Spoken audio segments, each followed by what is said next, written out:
Respiration. Previously हमने देखा कि जो फूड हमने डाइजेस्ट करा वो हमारी बॉडी ने एब्जॉर्ब भी कर लिया और उसे एसिमिलेट भी कर लिया, मतलब वो फूड हमारी बॉडी में एक पर्टिकुलर लोकेशन तक पहुंचा दिया गया एब्जॉर्ब करने के बाद। अब वो जो फूड हमारी बॉडी में एक जगह तक, एक सेल्स तक पहुंचा दिया गया है, उस फूड को हम दो तरह से यूज कर सकते हैं। लाइक फर्स्ट इज, उस फूड को हम as a energy provider use कर सकते हैं कि हम उस फूड से एनर्जी गेन करें, एंड सेकेंड हम उसे as a growth material use कर सकते हैं, और वी कैन से ग्रोथ और रिपेयर मटेरियल। उस फूड के अब दो यूज है हमारे पास। फर्स्ट कि उस फूड से एनर्जी जनरेट हो, एंड सेकेंड कि उस फूड से हम अपनी बॉडी में ग्रोथ और मेंटेनेंस करें, और होता भी कुछ ऐसा ही है। सो रेस्पिरेशन में हम ये देखेंगे कि जो फूड हमने एसिमिलेट कर लिया, और वी कैन से जो फूड हमारी बॉडी में अब आ चुका है, उस फूड से हम एनर्जी कैसे क्रिएट करते हैं। वैसे मैक्सिमम सभी ऑर्गेनिज्म को फूड को एनर्जी में कन्वर्ट करने के लिए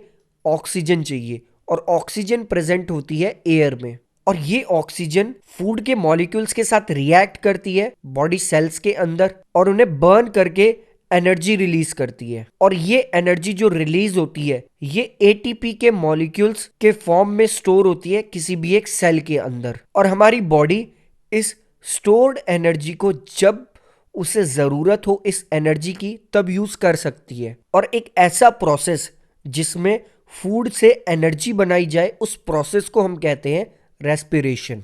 और ह्यूमंस में ये प्रोसेस पॉसिबल तब हो पाता है जब हमें सफिशिएंट अमाउंट में ऑक्सीजन मिले। और यहां पर हम ये भी देखेंगे कि अगर इनसफिशिएंट अमाउंट में ऑक्सीजन मिलती है तो क्या उस फूड से एनर्जी एक्सट्रैक्ट करी जा सकती है, और करी जा सकती है तो क्या फॉर्म होता है। वैसे अगर हम सिंपल इक्वेशन देखें रेस्पिरेशन की, तो रेस्पिरेशन की सिंपल इक्वेशन होती है जिसमें फूड ऑक्सीजन के साथ कंबाइन होता है, that is food plus oxygen form करते हैं तीन products, that is carbon dioxide, water, and third important thing जो हमें चाहिए था फूड और ऑक्सीजन को कंबाइन करने के बाद, that is energy. And note करने वाली चीज यहां पर यह है कि ये जो रेस्पिरेशन होता है, ये रेस्पिरेशन हमारी बॉडी के एक एक सेल के अंदर होता है। सो हम इस रेस्पिरेशन को सेल्यूलर रेस्पिरेशन भी कह सकते हैं, और ये हर सेल के अंदर होता है रेस्पिरेशन।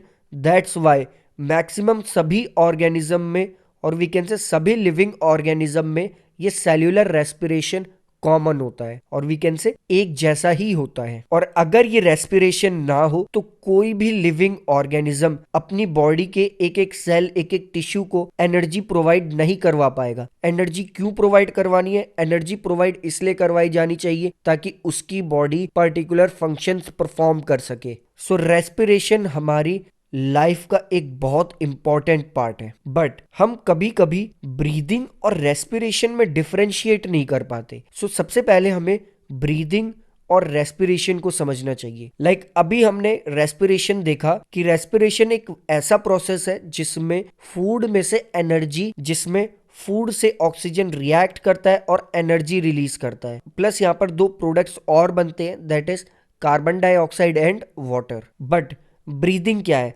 ब्रीदिंग एक सिंपल सा मैकेनिज्म है जिसमें जो ऑक्सीजन है उसे हमें प्रोवाइड करवाया जाता है। तो ब्रीदिंग एक प्रोसेस है, एक मैकेनिज्म है जिसमें बॉडी के सेल्स तक ऑक्सीजन को पहुंचाया जाता है। और रेस्पिरेशन भी तभी पॉसिबल हो पाता है जब वहां पर फूड हो प्लस ऑक्सीजन हो। फूड तो हमने न्यूट्रिशन के प्रोसेस के थ्रू उन सेल्स तक पहुंचा दिया, बट रेस्पिरेशन कंप्लीट करने के लिए हमें वहां पर ऑक्सीजन भी पहुंचानी होती है। सो ऑक्सीजन को पहुंचाते हम एक मैकेनिज्म और वी कैन से एक प्रोसेस के थ्रू, दैट इज ब्रीदिंग। और ब्रीदिंग का काम सिर्फ ऑक्सीजन बॉडी में इनहेल करके उन सेल्स तक पहुंचाने में हेल्प करना ही नहीं होता। ब्रीदिंग का काम ये भी होता है कि बॉडी में जो एक्सेसिव कार्बन डाइऑक्साइड कलेक्ट हुई उसे बॉडी से एक्सेल करना, मीन्स बाहर निकालना। So we can say breathing एक फिजिकल प्रोसेस है, बट वहीं रेस्पिरेशन एक बायोकेमिकल प्रोसेस है जिसमें फूड का ऑक्सीडेशन होता है, और we can say food oxygen के साथ रिएक्ट कर कर carbon dioxide plus H2O plus energy release करता है। यहाँ पर नोट करने वाली चीज ये है कि रेस्पिरेशन फोटोसिंथेसिस के बिल्कुल ऑपोजिट होता है। फोटोसिंथेसिस में फूड बनाया जाता है कार्बन डाइऑक्साइड और वाटर का यूज करके प्लस एनर्जी का यूज करके, और वहां पर ऑक्सीजन भी निकलती है। बट रेस्पिरेशन में फूड और ऑक्सीजन को रिएक्ट कर कर एक पर्टिकुलर सेल के अंदर एनर्जी रिलीज करी जाती है, प्लस दो प्रोडक्ट्स निकाले जाते हैं, that is carbon dioxide and water. ये तीनों चीजें फोटोसिंथेसिस में एज अ रिएक्टेंट काम करती हैं, बट यहाँ पर एज अ प्रोडक्ट है। सो दैट्स व्हाई हम कह सकते हैं कि respiration is just opposite of photosynthesis.